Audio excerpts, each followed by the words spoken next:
अक्कलकोटचे कृपाधाम, करुणेचं मूर्त स्वरूप श्री स्वामी समर्थ महाराज. स्वामी म्हणतात, भक्ताच्या दुःखाला मी स्वतः उतरतो. आजच्या या प्रवासात आपण ऐकणार आहोत स्वामींचे 3 अद्भुत, थरारक आणि जीवन बदलून टाकणारे चमत्कार. काळा सर्प आणि स्वामींचं रक्षण. एक शेतकरी रात्री उशिरा आपल्या गुरांचा गोठा पाहून घरी निघाला होता. रात्र दाट आणि आकाश काळसर आणि वातावरणात एक विचित्र शांतता पसरली होती.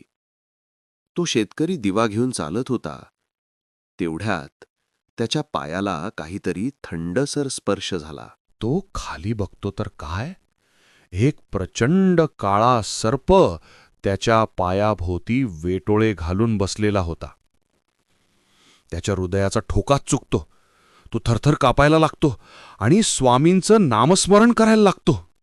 श्री स्वामी समर्थ, श्री स्वामी समर्थ, श्री स्वामी समर्थ, स्वामी समर्थ, मला वाचवा. आणि त्या क्षणी जणू आकाश फाटल्यासारखा तेजस्वी प्रकाश सगळीकडे पसरला. त्या प्रकाशातून स्वतः स्वामी समर्थ महाराज उभे दिसले. त्यांनी शांत स्वरात सांगितलं, घाबरू नको रे, प्राण्यांमध्येही मीच आहे.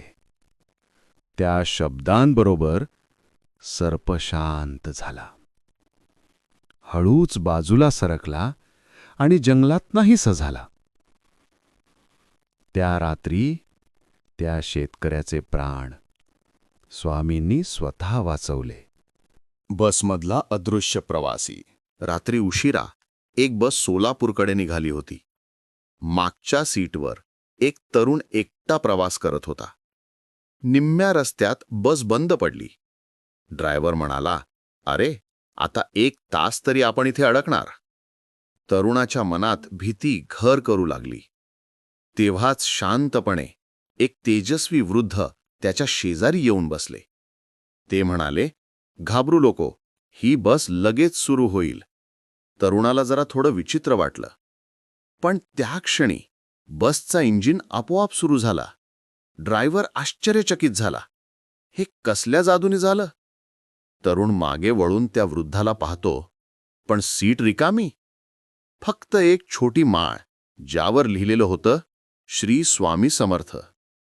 तेव्हा तरुणाला उमगलं, त्या रात्री त्याच्यासोबत बसमध्ये स्वामी समर्थ स्वतः प्रवास करत होते. डॉक्टर हरले, पण स्वामी जिंकले. अक्कलकोटजवळ एका घरात 7 वर्षांचा मुलगा राहत होता. गंभीर आजारी होता. डॉक्टरांचे सगळे प्रयत्न करून झाले.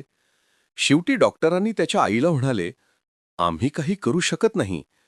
हे ऐकून त्याच्या आईच्या डोळ्यातून अश्रू थांबत नव्हते. तिला तिच्या मुलाशिवाय या जगात कोणीच नव्हते. ती स्वामीजवळ हात जोडून म्हणाली, स्वामी, माझ्या लेकराचं रक्षण तुमच्या हातात आहे. अचानक खिडकीतून एक शांत पांढरा प्रकाश खोलीत धरला.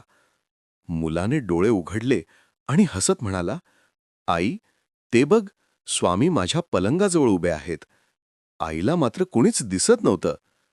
पण त्या क्षणी मुलाचा ताप गायब, श्वास स्थिर, सगळे थक्क, आणि आई रडत म्हणाली, स्वामी, तुम्हीच माझ्या बाळाला परत आणलं.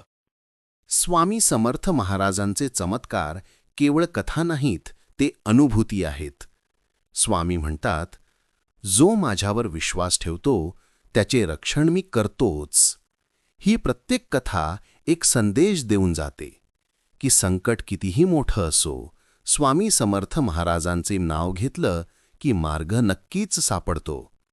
जय जय रघुवीर समर्थ.